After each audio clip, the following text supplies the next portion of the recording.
Hello folks, how's it going? Hope you're doing well. So we got the first episode of Super Dragon Ball Heroes in 2021 with episode 31 overall, episode 11 of the Big Bang Mission arc.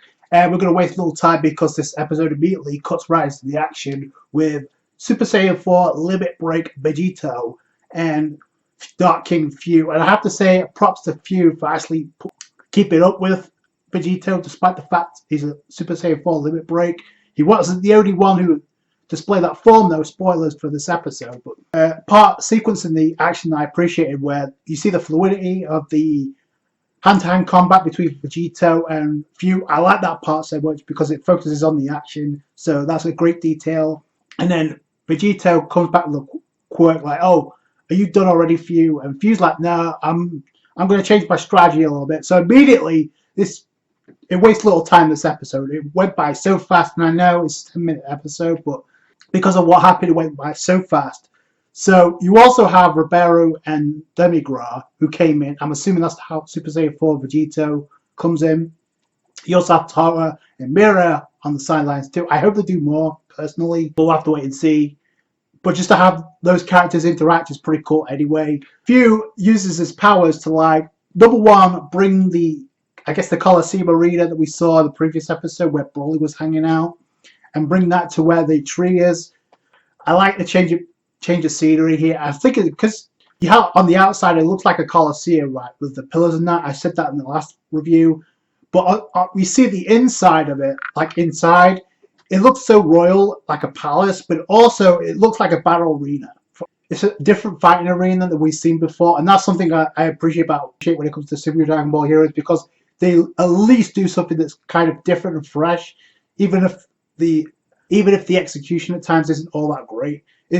They do it well at some points, but there's sometimes where, but because they're set in the same place that we saw Broly, this opens up the door here for this episode. So if he changes the scenery, and then Vegeta fires a key energy blast. I mean, he just flies out of the way, and immediately before anything else, in comes Broly, the original legendary Super Saiyan Broly, comes right in, comes storming in to attack. He's like, "Kakarot, Vegeta." So obviously, the old school Broly. It's not the DBS Broly. I guess Heroes didn't want to take a chance with the copyright strike from Suecia. I'm just kidding. This version of Broly's always been a part of Heroes. So he comes storming in and immediately charges right for Vegito, even in his legendary Super Saiyan form. But it doesn't last long, folks, because Vegito, Super Saiyan 4 Vegito takes it easily. The most interesting part to me about this sequence is the dialogue we get from Toa and Mira, and then from Demigra. So, speaking of which, we actually get a glimpse into Ribeiro's voice actor for the first time ever, so that's pretty neat. Like I said, I hope they do more, because these are characters that I actually care about when it comes to Heroes, so I hope they do more. And to me, it's been the most entertaining part of this entire arc, that what's going on behind the scenes with the Demon Realm. And it explains, so spoils me, because I haven't caught up with the Dark Demon Realm arc in the manga yet. So there's a few chapters I'm short behind, so this kind of spoils it.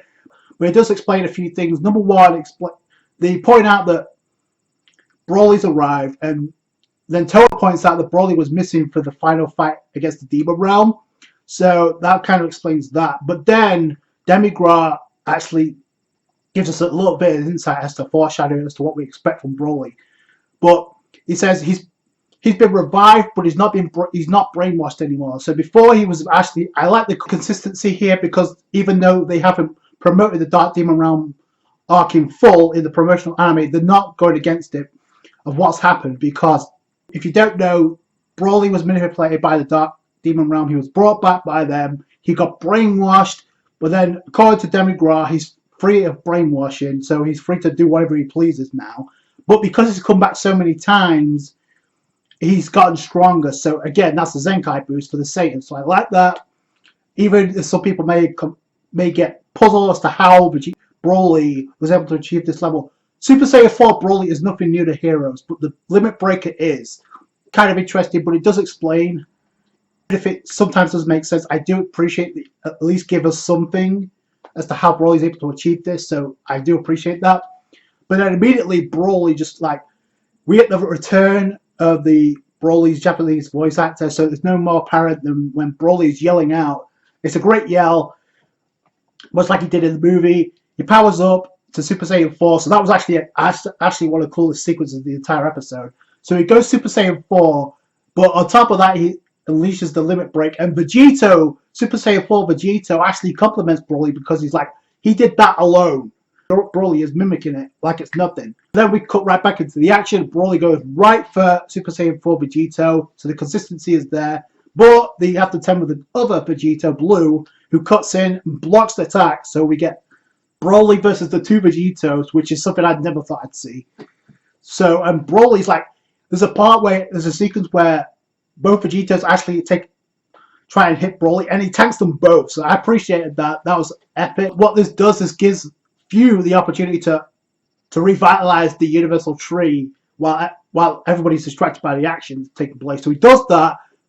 Vegeta tries to do something, at least acknowledges it, but then Broly comes up with the Omega Blast and fires it right at Vegeta Blue. He tanks it, but the damage has been done because the window of opportunity came through for Few, and it revitalizes the Universal Tree. You see the fruit on the tree being reborn, so it's back on track despite the Super Dragon Balls, despite Beerus and the gods wishing it to be stopped. Few had the power to revitalize the tree. So, and by the end of the episode, it looks like a location again because it looks like a new universe is being created, which I have to admit, I was kind of hoping that would be the case anyway, just to see what it would look like. But yeah, it engulfs everyone. Vegito Blue says to Super Saiyan 4 Vegito, go on ahead, take care of Few. I got this with Broly. So what this does immediately, we got another case of Super Saiyan 4 versus Super Saiyan Blue. Vegito Blue versus Super Saiyan 4 Limit Break Broly on one aspect. On the other, Super Saiyan 4 Vegito goes flying off before the whole area is engulfed. And we see a shot of Kumba and Hearts. Hearts is which again, consistency because Hearts recruited Kumba. Because I like certain things in Super Dragon Ball Heroes, doesn't mean everything's perfect. Like, I think one of the weakest aspects is they introduce way too many characters in a single arc, but it is a promotional anime. Because of this, like, it kind of makes me wonder if the other villains that we saw a shot of Dr. W and Turles, right? As they were engulfed in light also. But we have other characters as well. We have Bojack, we have Cooler and Super 17. So I'm wondering if they're going to make an appearance at all after this. So that's my only complaint, a nitpick. Like, they introduce way too many characters and it becomes a detriment at some points. So I hope that's not the case. But I do want to point out, because, and I can't believe I forgot to mention this beforehand, but a couple of episodes ago, because we saw Mira take the energy, we saw him defeat Time Patrol, Goten, and Gohan. They were left knocked out. They are still in this arc, so they could play a role at some point. It would be kind of cool. So you do have an instance where, because the main cast right now is focused on Broly and Few, it immediately opens up the door. If these other side characters show up, it gives the likes of Trunks, Gohan, and Goten, even Pan, some spotlight. So I hope that's where this goes. Also, because Goten's involved, it could become a case because they have to pull out all the stops. We could get a fusion of Gotenks, adult Gotenks. That'd be kind of cool. Or we could get a fusion of Gohan and Trunks, which would be kind of cool as well. So I do want to put that out. Again, take that with a pinch of salt, but you do have other characters that can play that type of role. You have Few, you have Broly, you have the Demon Realm, and you also have Kumba into the mix. It's kind of obvious that Kumba is going to play a role because we saw him wake up at the end of the sequence. So I don't know what he's going to do, but this could be an opportunity where Kumba ends up fighting Broly because they're both out of control. Kumba just wants to fight anyone, right? And ever since Kumba has been introduced, everybody's been looking forward to a possible interaction with Broly because they're so similar. Because the Saiyans with immeasurable power, they just take on everybody. So a lot of people want to see that fight. So this could be a huge opportunity, and it could be a case of, once again, the Super Dragon Ball Heroes, those in charge, listen to the fans and actually bring this fight. Because why would you have Kumba wake up by the end of the sequence if he doesn't get involved with this arc, unless he's just gonna sit back and just appear after this is all done, which could be a case. But I don't know. Let me know what you guys think. But that could be an instance where that happens. We get Kumba versus Broly.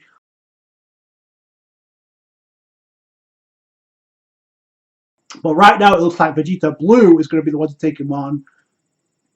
And remember, the fusion has a time limit, so they've been fused for quite a while. Also, speaking of consistency, we also saw a shot of Salsa and Booty, so I like that as well. I wonder if they're going to play a role as well, alongside Toa and Mira. I hope so, alongside Ribeiro and Demigra. Again, that's a dream come true, but I do want to see what they bring to the table here. Super Saiyan 4 Broly Limit Breaker is here. It looks cool. Again, and I kind of knew this was coming because of the cards that got released, but I did avoid the spoilers in the trailers, but it's still cool nonetheless. But yeah, I'm curious to see where this goes next. Let me know what you guys think down below. I thought it was a great episode. For an action episode, I thought this was great. It flew by so fast, faster than most episodes, but it got the plot along, and now we can look forward to what this new universe looks like with Fu. So I can't wait for that. That's going to do it for you guys. Thank you so much for watching. Like the review if you did. Hit the thumbs up. I appreciate that. Subscribe to have more Super Dragon Ball Heroes or more Dragon Ball content. Catch you guys later. Thanks, guys. Bye.